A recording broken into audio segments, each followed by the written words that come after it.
जय हिंद एवरीवन। पहले की तरह ही मैं एक नई वीडियो लेके आ गया हूं आपके सामने। क्लास 12th की हिस्ट्री के जितने भी चैप्टर हैं उन सभी चैप्टर को हम लोग कवर करेंगे। और अब देखिए, हम लोग हैं 6 चैप्टर में, जिसका नाम है भक्ति और सूफी ट्रेडिशंस, और उसी की जो नेक्स्ट पार्ट है उसमें पिछले वाला इस चैप्टर का जो पार्ट है उसमें जो मैंने पढ़ाया है आपको, वो पढ़ाया है इंटीग्रेशन ऑफ कल्ट्स। इसके अलावा पढ़ाया है differences and conflicts. Integration of cults है, उसमें ग्रेट और लिटिल ट्रेडिशन के बारे में आपको कुछ जानकारी दी है। इसके अलावा डिफरेंसेस और कॉन्फ्लिक्ट्स हैं, उसमें ये बताया है कि कैसे सोसाइटी के अंदर दो तरीके के कल्ट डेवलप हो जाते हैं। एक तो वो जो तांत्रिक वे ऑफ वर्शिप को अपनाते हैं, और एक वो जो वैदिक वे ऑफ वर्शिप को अपनाते हैं। अब उसके बाद आगे बढ़ते हैं। जैसे जैसे भक्ति आगे बढ़ती है तो शुरुआत में ब्राह्मणों का इन्फ्लुएंस रहता है बहुत ज्यादा, वैदिक जो लिटरेचर है उस पे। इसके अलावा जो पुराणास है उसके अंदर थोड़ा बहुत वो संस्कृत ईजी वगैरह बना के जो शूद्राज और वुमेन है उनको भी अलाउ कर देते हैं कि वो भी इनकी एजुकेशन पा सकते हैं, इनको स्टडी कर सकते हैं। आफ्टर दैट क्या होता है, बहुत सारे सेंट पोइट होते हैं जो जैसे जैसे आगे बढ़ते हैं वो आगे आगे अपनी जो कंपोजिशन बनाते हैं, बाद में उनके डिवोटी उनके चारों तरफ घूमते जाते हैं। घूमते जाने का मतलब बहुत सारे डिवोटी उनके इकट्ठे हो जाते हैं और कुछ दिनों बाद वो उन्हीं सेंट की ही पूजा करने लग जाते हैं। अब इन लोगों ने ब्राह्मणिकल नॉर्म्स को भी अपोज किया, इन लोगों ने कास्ट सिस्टम को भी अपोज किया, इन लोगों ने जहां जहां बताया कि ये हमारे गॉड के अबोर्ड है, मतलब निवास स्थान है, वहां पे इनको रॉयल पेट्रोनेज हासिल हुआ। बाद में जो चोला रूलर्स हैं, वो चोला रूलर्स उन्हीं प्लेसेस पे बहुत लार्ज टेम्पल बिल्ड कर देंगे, और उसके बाद ऐसे ही भक्ति मूवमेंट आगे बढ़ता रहेगा। अब यहाँ पे जो भी आगे की बात होगी हम लोग अब देखेंगे। देखिए, सबसे पहली हेडलाइन है अर्ली ट्रेडिशन ऑफ भक्ति।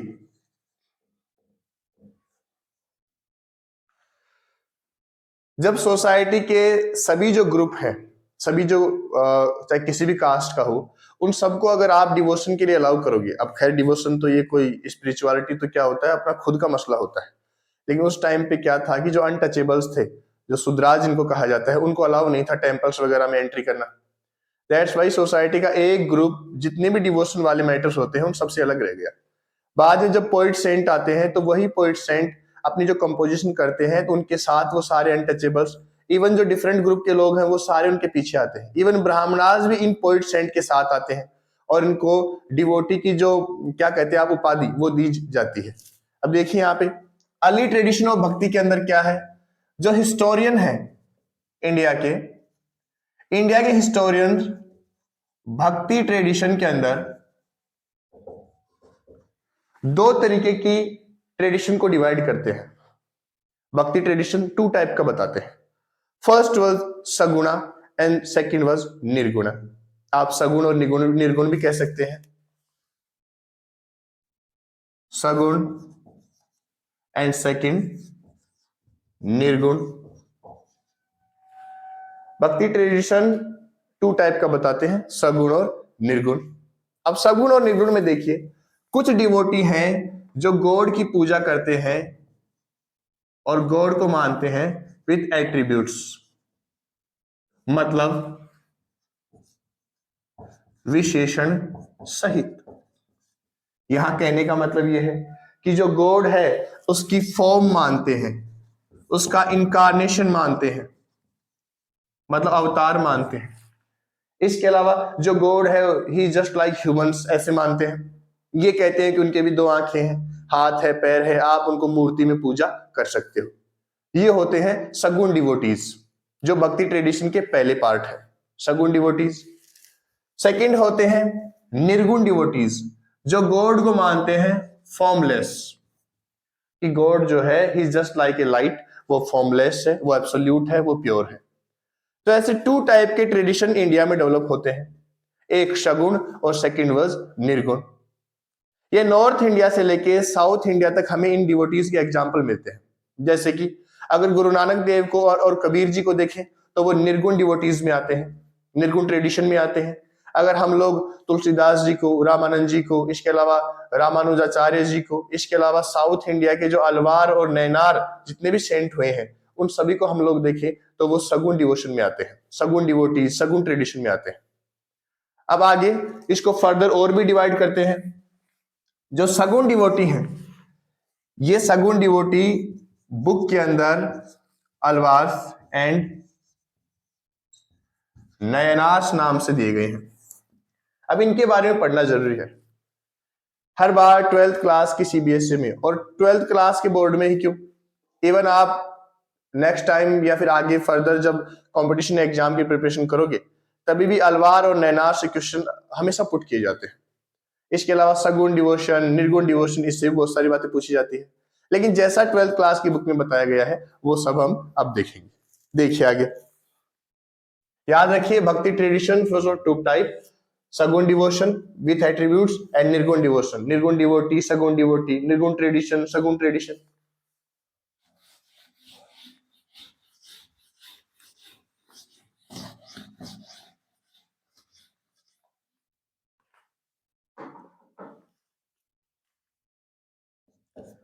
अलवार्स एंड नयनार्स,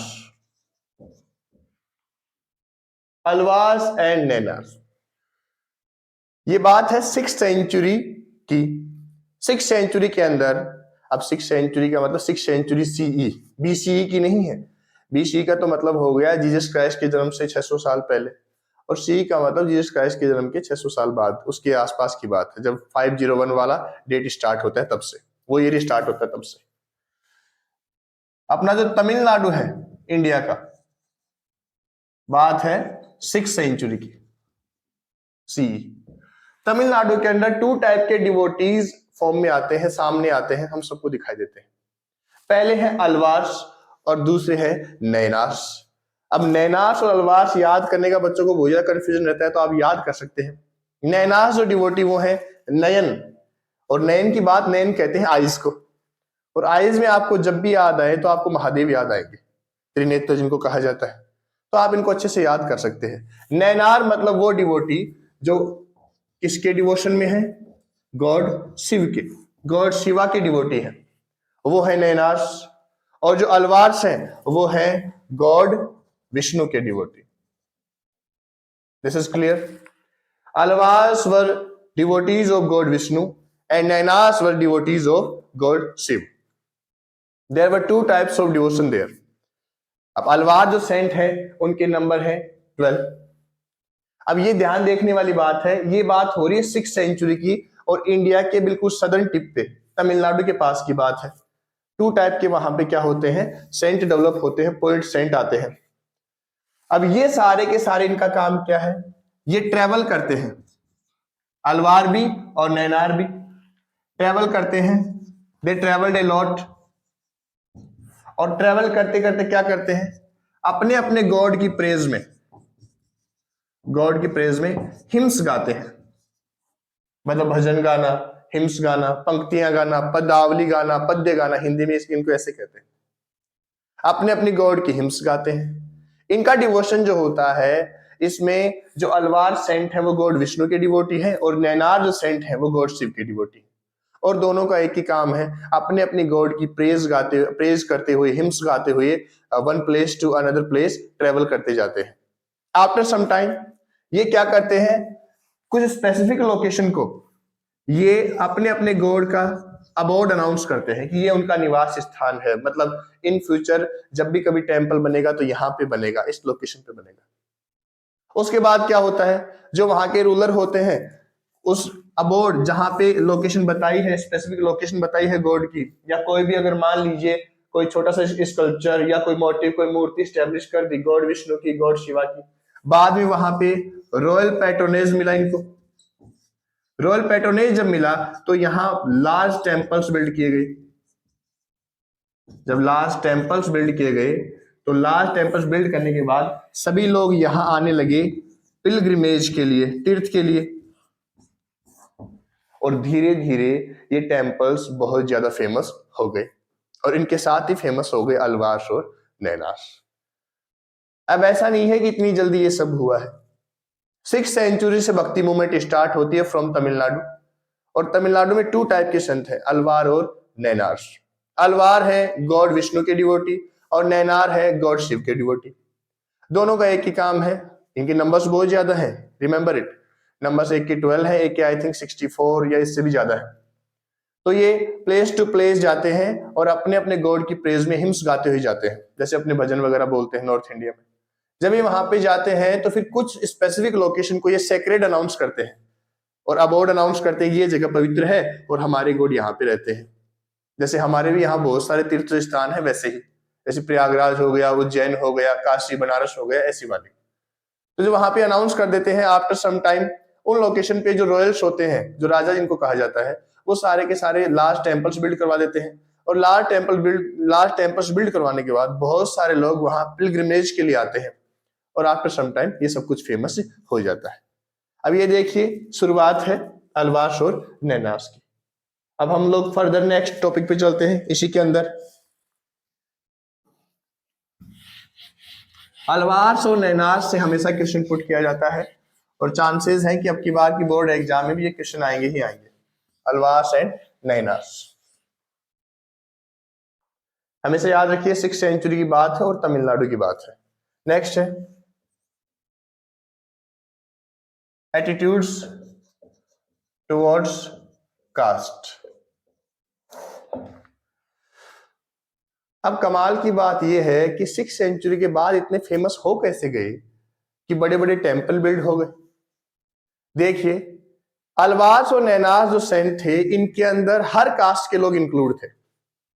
बहुत सारे इसके अंदर ब्राह्मणास भी थे, बहुत सारे इसके अंदर कल्टीवेटर्स, आर्टिसंस ग्रुप के लोग, और even at that time society में जिनको अनटचेबल्स कहा जाता था वो भी लोग इसमें इंक्लूड थे। इसका मतलब ये लोग कास्टिज्म को अपोज करते थे और ब्राह्मणिकल जो नॉर्म्स है उनको भी अपोज करते थे। तो आप यहां पे ऐसे लिख सकते हैं कि all classes of society were included in this भक्ति मूवमेंट। मतलब समाज के सभी वर्गों के सदस्य इस भक्ति आंदोलन के अंदर शामिल थे। सेकंड आप लिख सकते हैं ब्राह्मणास। अब ब्राह्मणास तो शुरू से ही थे हर ट्रेडिशन में, हर डिवोशन में। उसके बाद आप artisans, cultivators and even untouchables. अभी अनटचेबल्स वाली जो लाइन है ये लिखनी पड़ती है, बाकी लिखने का कोई औचित्य है नहीं इस बात का, लेकिन आई थिंक हिस्टोरियंस कुछ ऐसा वर्ड ढूंढ लें जो एक तरीके से थोड़ा सा रेस्पेक्ट देता हो। Untouchables is not a good word, ठीक है। तो अनटचेबल्स ये सारे के सारे जो है ये सब के सब शामिल है भक्ति मूवमेंट में, और भक्ति मूवमेंट के अंदर ही शामिल है अलवास और नैनास के अंदर। इसका मतलब आप साफ साफ कह सकते हैं कि अलवास और नैनास कास्ट सिस्टम को अपोज करते हैं। ये दोनों कास्ट सिस्टम को अपोज करते हैं, मतलब उसका विरोध करते हैं, क्योंकि साफ साफ एविडेंस है किसी भी क्लास का हो कोई भी भक्ति मूवमेंट में शामिल हो सकता है, कोई भी गॉड के हिम्स प्रेज में सिंग कर सकता है। इसके अलावा जो अलवास और नैनास ट्रेवल करते हैं one place to another place, उनके साथ ट्रेवल कर सकता है। तो ये 6th सेंचुरी के अंदर बड़ी कमाल की बात थी, क्योंकि उस टाइम पे कास्ट सिस्टम बड़ा प्रोमिनेंट था इंडियन सोसाइटी में, और जो लोअर कास्ट जिनको कहा जाता है उनके ऊपर बहुत सारी एट्रोसिटीज की जाती थी, फिजिकली और मेंटली बोथ साइड से। तो उस टाइम पे एक तरीके से जैसे ये ट्रेडिशन डेवलप हुआ तो इसने सीधा सीधा ब्राह्मणिकल जो नॉर्म्स है उसको चैलेंज कर दिया। और ब्राह्मणिकल नॉर्म्स क्या थे कि अनटचेबल, शूद्रास और इवन विमेन को भी टेम्पल्स में एंट्री अलाउ नहीं थी। तो यहाँ पे भक्ति मूवमेंट आती है और लोगों को समझाने का ट्राई करती है कि in front of God's view सभी लोग इक्वल हैं, और ऐसे ही कास्ट सिस्टम को अपोज किया जाता है। तो आप कह सकते हैं अलवास और नैनास कास्ट सिस्टम को मानते नहीं थे, दे रिफ्यूज्ड इट। उन लोगों ने कास्ट सिस्टम को मना कर दिया, मानने से मना कर दिया, they refuse to accept it. अब आगे देखिए, कास्ट सिस्टम के अलावा आप ये देख सकते हैं कि इन लोगों ने कुछ लिखा भी होगा। जब अलग अलग जगह हिम्स गाते हैं तो कुछ ना कुछ कलेक्शन तो किया होगा इन लोगों ने, और वो जो कलेक्शन है बुक्स का या फिर इनके हिम्स का, उन्हीं की हम लोग बातें करेंगे। सोसाइटी में जो अलवार सेंट्स हैं, अलवार सेंट्स, उन लोगों ने जो कंपोजिशन की उन सबका कंपाइलेशन कर दिया गया, और कंपाइलेशन करके जो गॉड विष्णु है उनकी प्रेज में सब गाते थे, तो उसका नाम दिया गया नलेरिया दिव्य प्रबंधम, नलेरिया दिव्य प्रबंधम मतलब सेक्रेड कंपोजिशन या फिर कंपाइलेशन, कंपोजिशंस ऑफ 4000 श्लोकास। 4000 जो श्लोकास उसका एक कंपाइलेशन है, जो कंपोजिशन गाते थे अलवार सेंट। याद रखिए ये क्वेश्चन कई बार पुट किया जाता है। नलेरिया दिव्य प्रबंधम जो बुक है उसका दूसरा नाम है तमिल वेद। तमिल वेद उसका दूसरा नाम है। यहां तक कि अलवार जो सेंट हैं वो ये कहते हैं, ये अनाउंस करते हैं, ये क्लेम करते हैं कि जो ये तमिल वेद है नलेरिया दिव्य प्रबंधम, ये संस्कृत के जो 4 वेदास हैं उनके इक्वल है। और संस्कृत के 4 वेदास रिप्रेजेंट करते थे ब्राह्मणास को, और नलेरिया दिव्य प्रबंधम ये रिप्रेजेंट करता है अलवार सेंट्स को, जो गॉड विष्णु की प्रेज में हिम्स गाते हैं वन प्लेस टू अनदर। तो ये देखिए अलवार ने जो कंपोजिशन की उसको नाम दिया गया नलेरिया दिव्य प्रबंधम, और इसी को कहा जाता है तमिल वेद। और इसके वैसे लिटरली अगर इसका मीनिंग देखें तो सेक्रेड कंपोजिशन ऑफ 4000 श्लोकास। इसको 4 जो वेदास हैं, यजुर्वेद, सामवेद, अथर्ववेद, ऋग्वेद, इन सबके इक्वली माना जाता है। अब यहां से हम लोग आगे बढ़ते हैं। जब अलवास अपनी कंपोजिशन करते हैं तो फिर नैनाश भी होंगे जो अपनी अपनी गॉड शिव के प्रेज में कंपोजिशन करेंगे। तो चलिए उनकी तरफ भी देखते हैं। अलवास के बाद आते हैं नैनार संत। नैनार जो सेंट हैं, नैनार्स, उनके जो कंपोजिशन है उनको कहा जाता है तेवरम। थेवरम भी कह सकते हो, तेवरम भी कह सकते हो, उनको ये कहा जाता है। इन लोगों ने गॉड जो शिव है, गॉड शिवा, उनके प्रेज में हिम्स गाते थे। तो उनकी प्रेज में अपार, सबंदर और ये जितने भी डिवोटी थे बाद में नैनार डिवोटी, उन लोगों ने जो हिम्स गाए उन्हीं को कंपाइल किया, उन्हीं की कंपोजिशन को, और बाद में थेवरम नाम का एक बुक इन लोगों ने इंट्रोड्यूस की। तो अलवास की जो बुक है जिसको तमिल वेद कहा जाता है दैट वाज नलेरिया दिव्य प्रबंधम, और जो नैनाश की बुक है जो कंपोजिशन है उसका कंपाइलेशन जो है उसको कहा जाता है तेवरम। अब इन दोनों को समझने के बाद हम लोग बढ़ते हैं आगे। हमने ये देख लिया है कि ये लोग कास्ट सिस्टम को अपोज करते हैं, कास्ट सिस्टम को मानते नहीं। नेक्स्ट जो है वो है एटीट्यूड्स टुवर्ड्स का विमेन। मतलब विमेन के लिए इनकी क्या सोच है, क्या ये सोचते हैं विमेन के बारे में, ये सारी बातें हैं। पहले तो पढ़ा है एटीट्यूड टुवर्ड्स कास्ट, अब हम पढ़ेंगे विमेन डिवोटी जो इसके अंदर है। देखिए गौर से, शुरुआत के अंदर जो ब्राह्मणिकल नॉर्म्स हैं, हालांकि इसमें कुछ मिस्टेक हो सकती है क्योंकि पहले ऋग्वैदिक परंपरा में गार्गी, मैत्री उनका नाम आता है, लेकिन अबंडेंट वे में हमें कोई विमेन नजर नहीं आती जो वैदिक ट्रेडिशन के अंदर पार्टिसिपेशन करती थी। लेकिन भक्ति मूवमेंट में हमें यहाँ बहुत सी विमेन इंक्लूड नजर आती है। जैसे देखिए ये विमेन की एंट्री अलाउ करते थे क्योंकि प्रेज गानी है, हिम्स गाने हैं, तो विमेन की एंट्री अलाउ थी। और वुमेन की एंट्री अलाउ होने का मतलब है सोसाइटी में इक्वली सबको ट्रीट किया जाता था, क्योंकि वुमेन जो है मार्जिनल फिगर रहा है। इवन आप किसी भी हिस्ट्री के किसी भी कॉर्नर में उठा के देख लो, इवन टुडे कुछ सोसाइटी में विमेन को ऐसे ट्रीट किया जाता है जैसे वो तो ह्यूमन है ही नहीं। तो इसी तरीके से देखो उन लोगों ने 6th सेंचुरी के टाइम पे ही, उसके बाद जब वो धीरे धीरे आगे बढ़ते रहे तो विमेन को अपने इस पूरे ट्रेडिशन में इंक्लूड किया, पूरे मूवमेंट में शामिल किया। जब शामिल किया तो वुमेन डिवोटी की वजह से बहुत सारी वुमेन भी इसी मूवमेंट से जुड़ गई। देखिए कैसे अलवार्स में हमें एग्जाम्पल मिलता है और नैनाश में भी हमें एग्जाम्पल मिलता है। अलवार्स में हमें एग्जाम्पल मिलता है अंडाल नाम की वुमेन डिवोटी का। Andal was the women devotee from Alvars group. Alvar के ग्रुप की एक भक्त महिला थी जिसका नाम था अंडाल। ये अपने आप को बिलव्ड ऑफ विष्णु, जो गॉड विष्णु है, उनकी प्रेसी कह के संबोधित करते थे, बिलव्ड ऑफ विष्णु। इसके अलावा उनकी प्रेज में हिम्स गाते थे, अंडाल जिनका नाम है। ऐसे ही हमें नैनाश के अंदर एक विमेन का नाम मिलता है कराइकल अमियार। कराइकल अमियार जो है, इन्होंने गॉड विष्णु, जो गॉड शिवा के गोल को अचीव करने के लिए सीवियर टिसिज्म का रास्ता अपनाया, मतलब घोर तपस्या। आप सीवियर पीनेंस भी लिख सकते हो, दोनों सेम ही वर्ड है। इन्होंने तो गॉड विष्णु की प्रेज में हिम्स गाते हुए, खुद को उनके बिलव्ड मानते हुए, जैसे कि मीराबाई है नॉर्थ इंडिया में, वैसे ही अंडाल नाम की जो विमेन डिवोटी है, इन्होंने गॉड विष्णु की प्रेज गाई और अपने आप को उनका डिवोटी अनाउंस किया। और ऐसे हमें वुमेन की एंट्री दिखाई देती है। दूसरी तरफ हमें नैनार्स के अंदर भी कराइकल अमिया नाम की विमेन डिवोटी का पता चलता है, जो सीवियर एसेटिसिज्म का रास्ता अपनाते हैं, सीवियर पीनेंस का मतलब घोर तपस्या का रास्ता अपनाती है।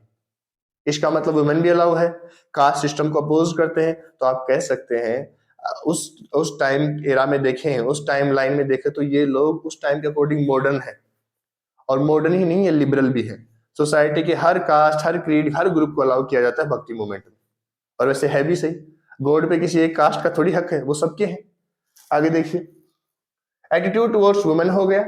दोनों जो ग्रुप है, अलवास और नैनास, जो गॉड विष्णु के डिवोटी है उनमें, और जो गॉड शिवा के डिवोटी है, उन दोनों में विमेन की एंट्री अलाउ है। अब इससे सीधा सीधा असर क्या पड़ा? इन लोगों ने पैट्रियार्कल जो सिस्टम है उसे चैलेंज कर दिया।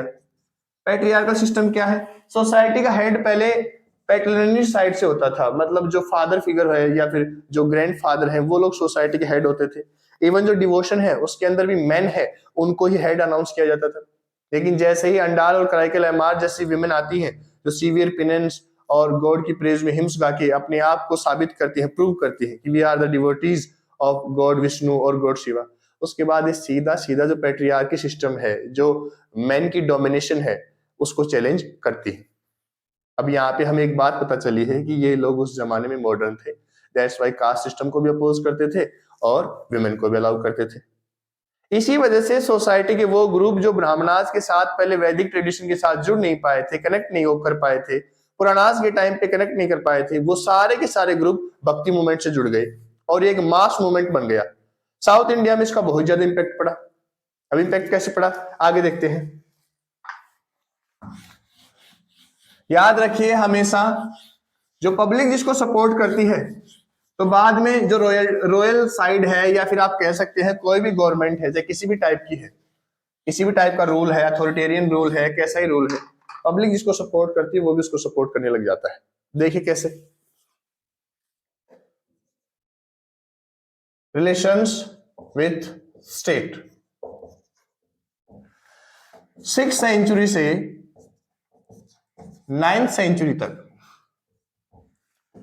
जो तमिलनाडु वाला पार्ट है साउथ इंडिया का, तमिलनाडु केरल की बॉर्डर वाला, या फिर आप कह सकते हैं सदर्न आंध्र प्रदेश वाला, तेलंगाना जो करंट टाइम पे है, वहां पे जो रूलर्स थे, उन रूलर्स में थे एक तो पांड्यास, पल्लवास। ये लोग जो रॉयल पैट्रोनेज मतलब राजकीय संरक्षण देते थे, तो यहां भी बहुत सारे ट्रेडिशन डेवलप हो गए। यहाँ पे देखिए उस टाइम पे इवन साउथ इंडिया में भी बुद्धिज्म और जैनिज्म जो है वो प्रीडोमिनेंट मतलब प्रोमिनेंट क्या थे, रिलीजन थे वहां पे।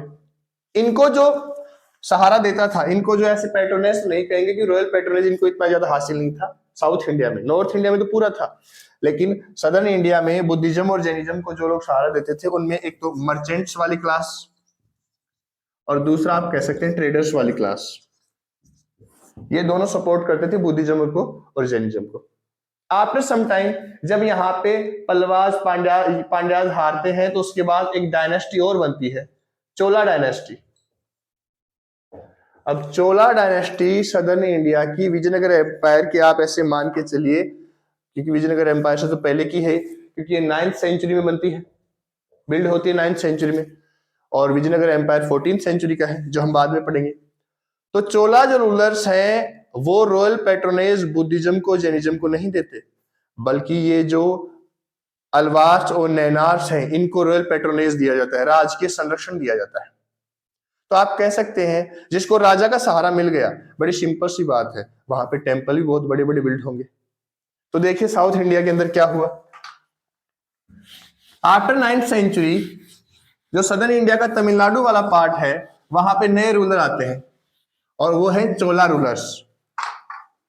वो सारे के सारे हैं Chola rulers. Chola rulers were supported, या वर्ग की जरूरत भी नहीं, Chola rulers supported bhakti movement. इन लोगों ने भक्ति मूवमेंट को सपोर्ट किया। याद रखिए उस टाइम पे सोसाइटी के अंदर जो वेलाल वाला ग्रुप है, वेलाल मतलब रिच पीजेंट्स कह सकते हो आप, वो सारे के सारे सपोर्ट करते थे अलवार्स और नैनार्स को, Alvars and Nayanars. That's why जो चोला रूलर्स हैं वेलाल के सपोर्ट करने की वजह से, इवन आप कह सकते हो पब्लिक में बहुत ज्यादा पॉपुलर होने की वजह से, अलवार्स और नैनार्स को सपोर्ट करते हैं, इनको रॉयल पैट्रोनेज देते हैं। रॉयल पैट्रोनेज का मतलब होता है राजकीय संरक्षण। इनको कुछ लैंड ग्रांट भी करते हैं, जगह जगह इनको जमीन दान दी जाती है, और इवन लार्ज टेम्पल्स बिल्ड किए जाते हैं। तो लार्ज टेम्पल बिल्ड करना, लैंड ग्रांट करना, वहां पे जो भक्ति मूवमेंट के जो जुड़े हुए लोग हैं उन सबको, डिवोटीज को रिवर करने का मतलब उनका सम्मान करना, उनकी रिस्पेक्ट करना, ये सारे के सारे रॉयल पैट्रोनेज के ही पार्ट है। तो चोला रूलर्स पैट्रोनेज प्रदान करते थे, पैट्रोनेज देते थे किसको? अलवार्स और नैनार्स को। क्यों? कि जो वेलाल पीजेंट्स हैं वो सारे के सारे सपोर्ट करते थे अलवार्स और नैनार्स को। दैट्स वाई चोला रूलर भी चाहते थे कि पब्लिक में हमारा जो सपोर्ट है वो बना रहे। सेकेंडरी, चोला रूलर्स डिवाइन के साथ अपने कनेक्शन को भी स्टैब्लिश करना चाहते थे, कनेक्शन विद डिवाइन। क्यों? वो कहना चाहते थे भगवान के साथ हमारा भी संबंध है। दैट्स वाई वो उस टाइम पे लार्जेस्ट जो टेम्पल वो बिल्ड करते हैं। जैसे आप एग्जांपल देख सकते हो, चिदम्बरम टेम्पल, तंजौर टेम्पल, इसके अलावा तंजौर का वरदेश्वर जो टेम्पल है वो, और इसके अलावा आप नाम देखते हो गंगईकोंडा चोलपुरम, ये नाम थोड़ा सा लंबा है, वो टेम्पल। ये सारे के सारे चोला रूलर्स ने बिल्ड किए हैं। इवन जो परांतक फर्स्ट है वो तो क्या करता है कि जो सुंदरार, अपार ऐसे नाम के जो नैनार सेंट है उनके मूर्ति बनाता है, उनके स्कल्पचर आर्टिसन से बनाता है, और बाद में इनको टेम्पल में भी स्टैब्लिश करता है, और इनकी फिर बाद में वर्शिप भी की जाती है। इसके अलावा हम लोग देखें तो उसी टाइम पे हम लोग जो गॉड शिव की जो नटराज वाली जो फिगर है वो मूर्ति देखते हैं जो ब्रॉन्ज में है, वो भी उस टाइम पे बनाई जाती है, क्योंकि अलवार्स और नैनार्स जो सेंट है उन्हीं ने लोगों को बताया, वैसे आर्टिसंस को आइडिया मिल गया कि गॉड शिवा ऐसे दिखते हैं तो वो ऐसे बनने चाहिए। तो देखिए रॉयल पैट्रोनेज का बहुत ज्यादा इंपैक्ट पड़ता है। रॉयल पैट्रोनेज की वजह से भक्ति मूवमेंट को सपोर्ट मिला और फिर ये इतनी ज्यादा डोमिनेंट ट्रेडिशन हो पाया।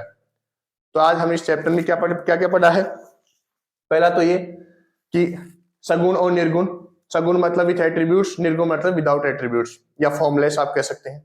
इस सगुण के अंदर अलवार्स और नैनास 6th सेंचुरी, और 6th सेंचुरी के अंदर अलवार मतलब गॉड विष्णु के डिवोटी और नैनास मतलब गॉड शिवा के डिवोटी। ये दोनों ट्रेवल करते हैं one place to another place, मतलब इसमें ग्रुप है पूरा का पूरा। इसके अलावा अपने अपने गॉड की प्रेज में हिम्स गाते हुए रहते हैं। बाद में इन्होंने कुछ लोकेशन को सेक्रेड अनाउंस किया और ये कहा कि ये हमारी गॉड के अबोर्ड है, मतलब निवास स्थान है। फिर बाद में उन्हीं प्लेसेस पे जो चोला रूलर्स है उन्होंने टेम्पल्स बिल्ड किए, बहुत लार्ज टेम्पल्स, जिनमें तंजौर वृद्धेश्वर टेम्पल, गंगईकोंडा चोलपुरम, इसके अलावा चिदम्बर टेम्पल वो बहुत ज्यादा फेमस है। उसके बाद देखिए इनके अंदर कास्टिज्म वाला सिस्टम नहीं था, ये कास्टिज्म को अपोज करते थे, इसका एविडेंस हमें मिलता है। इवन कल्टिवेटर्स, अनटचेबल्स, आर्टिसंस और ब्राह्मणा सभी लोग भक्ति मूवमेंट के अंदर अलवार और नैनार के अंदर इंक्लूड थे। सेकेंडरी हमें देखने को मिलता है ये लोग जो कंपाइलेशन करते हैं, कंपोजिशन का कंपाइलेशन करते हैं, उनको तमिल वेद अनाउंस करते हैं। ये क्लेम करते हैं कि ये तमिल वेद है, या फिर ये जो 4 वेद हैं जो संस्कृत के हैं उनके इक्विवेलेंट है। जैसे तमिल वेद किसको कहा है? नलेर या दिव्य प्रबंधम, जो कंपाइल किया है और उसकी कंपोजिशन की है अलवास ने, और जो नैनास ने कंपोजिशन की है उसका नाम है थेवरम। आफ्टर सम टाइम देखिए इनका एटीट्यूड टुवर्ड्स वुमेन डिवोटी भी है इसके अंदर। इसमें कराइकल अमार जो है वो नैनास के ग्रुप से हैं, और जो अंडाल है वो है अलवास के ग्रुप से। उसके बाद इनको रॉयल पैट्रोनेज मिलता है। उसके पहले जो बुद्धिज्म और जैनिज्म वाले जो ट्रेडिशन है उनको जो सपोर्ट करते थे वो लोग जो ट्रेडर या मर्चेंट की सोसाइटी से हैं। लेकिन इनको भक्ति मूवमेंट वाले सभी सेंट को, अलवार और नैनास को आफ्टर 9th सेंचुरी जो सपोर्ट मिलता है वो सारा का सारा मिलता है चोला रूलर से। दैट्स वाई साउथ इंडिया में बड़े लार्ज टेम्पल बिल्ड किए गए हैं, इनको लैंड ग्रांट की जाती है, और वो इसलिए करते हैं क्योंकि वो भी पब्लिक का सपोर्ट पाना चाहते हैं। क्योंकि जो वेलाल पीजेंट्स है वो रिवर करते हैं, मतलब सम्मान करते हैं किनका? इनका, अलवार और नैनास का।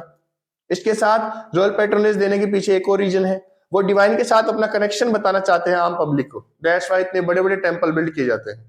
आप साउथ इंडिया में आज भी जाओ तो वहां आपको one of the largest temple दिखाई देंगे, और वो लार्जेस्ट जो टेम्पल है, उनकी जो आर्टिसंस की जो कारीगरी है, जो उन लोगों ने उस टाइम पे हार्ड वर्क किया था, वो देख के आप भी मेस्मराइजिंग आप भी फील करेंगे। तो ये बातें सारी की सारी हैं भक्ति मूवमेंट की। अब देखिए यहाँ पे ये जो बेसिक्स है वो ये हो गए हैं। इसके बाद हम लोग पढ़ेंगे जो बासवन्ना है उनका वीर शैव ट्रेडिशन या लिंगायत ट्रेडिशन, और उसी का नेक्स्ट पार्ट हम लोग अब पढ़ रहे हैं। इसका नाम है वीर शैव ट्रेडिशन, या फिर आप लिंगायत जो सोसाइटी है, लिंगायत जो कम्युनिटी है, उसके बारे में पढ़ेंगे। देखिए जब ये सारी बातें कास्टिज्म को भक्ति ट्रेडिशन के अंदर अपोज किया जाता है, तो कुछ ऐसे कल्ट भी डेवलप होते हैं जो लोग रीबर्थ को नहीं मानते, जो पुनर्जन्म वाला जो थ्योरी चलती है उसको नहीं मानते। इसके अलावा वो ये कहते हैं कि गॉड जब कोई डेड हो जाता है, किसी की मृत्यु हो जाती है, तो वो हमेशा हमेशा के लिए गॉड शिवा में मर्ज हो जाता है, वो ये कहते हैं। वो विडो रीमैरिज एक्ट, वो जो ये लोग हैं वीर शैव वाले, ये विडो रीमैरिज जो सिस्टम है उसे अप्लाई करना चाहते हैं। इसके अलावा ये चाइल्ड मैरिज को भी अलाउ नहीं करना चाहते। तो आप कह सकते हैं उस दौरान ये सोसाइटी के वो जो आप सोशल इविल होते हैं उनको हटाने का ट्राई करते हैं। अब देखिए इसको स्टार्टिंग करने वाला कौन था। बात है 12th सेंचुरी की। 12th सेंचुरी के अंदर कलचुरी नाम की एक जगह है, कलचुरी। कलचुरी का जो रॉयल कोर्ट था, रॉयल कोर्ट, वहां पे एक ब्राह्मण था, और ब्राह्मण का नाम था बासवन्ना।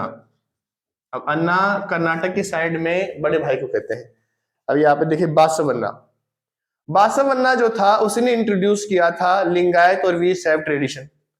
इसके अंदर क्या था, ये अपने आप को गॉड शिवा, गॉड शिवा जो है उनके डिवोटीज बताते हैं, गॉड शिवा के डिवोटी अनाउंस करते हैं।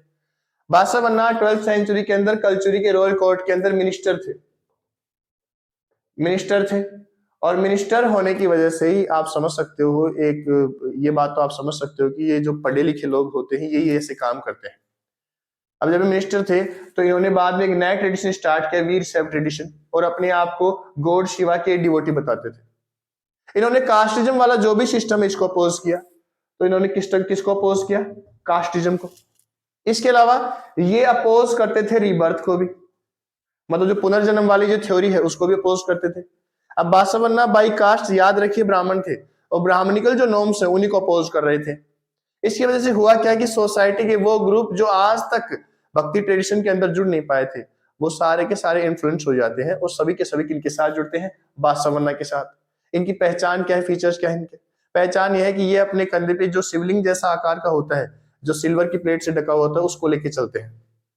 ये लोग कहते हैं कि आफ्टर डेथ हम लोग शिव में मर्ज हो जाएंगे, हमारा कोई रीबर्थ होता नहीं है। मरने के बाद जो लास्ट रिचुअल होते हैं वो भी इनके हिंदुइज्म जैसे नहीं है। जैसे हिंदुइज्म के अंदर क्रिमेशन ग्राउंड पे लिया जाता है, अंतिम संस्कार किया जाता है, जलाया जाता है, लेकिन बासवन्ना जो वाला वीर शैव ट्रेडिशन है उसके अंदर पूरे सारे नियमों के साथ, सारे रूल्स रेगुलेशन के साथ बरी किया जाता है डिवोटीज को। ये सिस्टम चलता है करंट टाइम पे। ये जो ट्रेडिशन है ये कर्नाटक में बहुत ज्यादा फेमस है। इवन अपने जो पिछले कर्नाटक के आई थिंक चीफ मिनिस्टर थे येदुरप्पा नाम की, वो भी इसी ट्रेडिशन से आते थे, लिंगायत ट्रेडिशन से। और वहां पे जब वोटिंग की बारी होती है तो इस जो ग्रुप के लोग हैं, इस कम्युनिटी के लोग हैं, उनको राज्य करने की सभी पॉलिटिकल पार्टीज तैयारी रखती है। तो वीर शैव ट्रेडिशन स्टार्ट करने वाले थे बासवन्ना इन 12th सेंचुरी, और वहां पे वो कलचुरी के जो रॉयल कोर्ट उसमें मिनिस्टर थे, बाई कास्ट ब्राह्मण थे। इन्होंने कास्ट सिस्टम को अपोज किया। इन्होंने विडो रीमैरिज, जो विधवा महिला होती है उसके पुनर्विवाह को सपोर्ट किया कि विडो की रीमैरिज होनी चाहिए। इसके अलावा ये हिंदुइज्म की तरह डेड बॉडी को क्रिमेशन ग्राउंड पे नहीं लेके जाते थे, बल्कि बरी करते थे। सेकेंडरी बात कि ये लोग गॉड शिवा के डिवोटी खुद को अनाउंस करते थे। इसकी फीचर्स भी है, ये लेफ्ट साइड पे एक शिवलिंग लेके घूमते थे छोटा सा, जो सिल्वर प्लेट से कोटेड होता था, ढका होता था। आगे देखिए, ये लोग रीबर्थ को अपोज करते हैं कि पुनर्जन्म जैसा कुछ होता नहीं है, और हम लोग जब आफ्टर डेथ हम लोग गॉड शिवा में मर्ज हो जाते हैं, हमारा कोई पुनर्जन्म जैसा नहीं होता। तो डायरेक्ट आप देखेंगे तो ये सीधा सीधा चैलेंज करते हैं बासवन्ना को, सॉरी सीधा सीधा चैलेंज करते हैं ये का ब्राह्मणिकल नॉर्म्स को। अब ब्राह्मणिकल नॉर्म्स को जब ये अपोज करते हैं तो तभी सोसाइटी के वो ग्रुप जो अभी तक अनटचेबल्स कहलाते हैं, या अभी तक भी जो ट्रेडिशंस के साथ जुड़ नहीं पाए हैं, भक्ति मूवमेंट के साथ कनेक्ट नहीं हो पाए हैं, वो सारे के सारे बासवन्ना के साथ कनेक्ट हो जाते हैं। तो ये बासवन्ना का आपके सामने छोटा सा टॉपिक है। ये सारी बातें साउथ इंडिया में होती हैं, लेकिन नॉर्थ इंडिया में हमें ऐसा कुछ इन्फ्लुएंस दिखाई नहीं देता। साउथ इंडिया में जहां तमिल वेद, नल्लेरी आदि व प्रबंधम बन रहा है, उसकी कंपोजिशन हो रही है, थेवरम बन रहे हैं, बासवन्ना की खुद की कंपोजिशन है, वो सारे के सारे बन रहे हैं, लेकिन नॉर्थ इंडिया में हमें कुछ ऐसा शो होता नहीं है।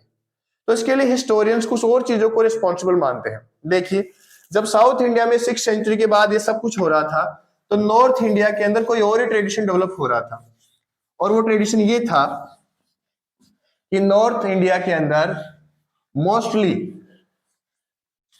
जितने भी स्टेट थे वो राजपूत स्टेट्स थे, और राजपूत स्टेट्स ने रॉयल पैट्रोनेज दिया था ब्राह्मणास को, पैट्रोनेज दिया था। हालांकि वहां भी बहुत सारे पोइट सेंट थे नॉर्थ इंडिया में, लेकिन वो अलग अलग कम्युनिटी से थे। कोई कल्टिवेटर्स की कम्युनिटी, कोई वीवर्स की कम्युनिटी, कोई आर्टिसंस की कम्युनिटी, अलग अलग डिफरेंट कम्युनिटी से आते थे। उनको नाथ, जोगी, सिद्ध ये अनाउंस किया जाता था। हालांकि इनके बहुत सारे डिवोटी थे, लेकिन ये कभी भी रॉयल पैट्रोनेज हासिल करने में कामयाब नहीं हो सके। रॉयल पैट्रोनेज इनको कभी मिला नहीं। आफ्टर सम टाइम जो राजपूत स्टेट्स हैं वो सारे के सारे बिखर गए, क्योंकि इंडिया को इन्वेड कर दिया था इस्लामिक रूलर्स ने। जब इस्लामिक रूलर्स ने इन्वेड कर दिया तो बड़ी क्लियर बात है, जो ब्राह्मणाज हैं और ये राजपूत स्टेट के जो किंग्स हैं या फिर नाथ, जोगी, सिद्ध हैं, ये सभी डिक्लाइनिंग पे आते हैं। सोसाइटी के अंदर इनका लेवल डिक्रीज होता है, इनकी जो रिस्पेक्ट है वो कम हो जाती है। इसी वजह से नॉर्थ इंडिया में हमें ऐसी कोई कंपोजिशन, कंपाइलेशन, ऐसे कोई बड़ी सेंट दिखाई नहीं पड़ते। वो दिखाई भी पड़ते हैं तो हमें 14th सेंचुरी के आसपास दिखाई पड़ते हैं। जबकि यहाँ पे देखिए, जो साउथ इंडिया की मूवमेंट है उसका जो इम्पैक्ट आता है वो महाराष्ट्र के अंदर भी आता है। महाराष्ट्र का जो वरकरी संप्रदाय है वो उसके बाद डेवलप होता है, जिसमें आपने तुकाराम जी का नाम सुना होगा, ये संत ज्ञानेश्वर का नाम सुना होगा, इसके अलावा संत एकनाथ जी का नाम सुना होगा। वो सारे के सारे उसके बाद डेवलप होते हैं वो कल्ट। तो इसका मतलब नॉर्थ इंडिया में भक्ति मूवमेंट का इतना ज्यादा इम्पैक्ट हुआ नहीं जितना साउथ इंडिया में हुआ है। दैट्स वाई एक डायलॉग बोला जाता है कि साउथ इंडिया में भक्ति जन्मी और मिडिल इंडिया तक आते आते यूथ में आई और नॉर्थ इंडिया में आते आते बूढ़ी हो गई। हालांकि ये बुक में नहीं है, लेकिन ऐसी कहावत अक्सर चलती है। और भक्ति का मतलब आज भी करंट टाइम पे इंडिया में जो बड़े बड़े टेम्पल्स हैं वो साउथ इंडिया के अंदर ही है, हालांकि अब नॉर्थ इंडिया में बनने स्टार्ट हो गए हैं। तो इसको ऐसे आप समझ सकते हैं। ये है भक्ति ट्रेडिशन, भक्ति मूवमेंट का। नेक्स्ट हम लोग जो देखेंगे वो देखेंगे सूफी ट्रेडिशन। तब तक के लिए जय हिंद।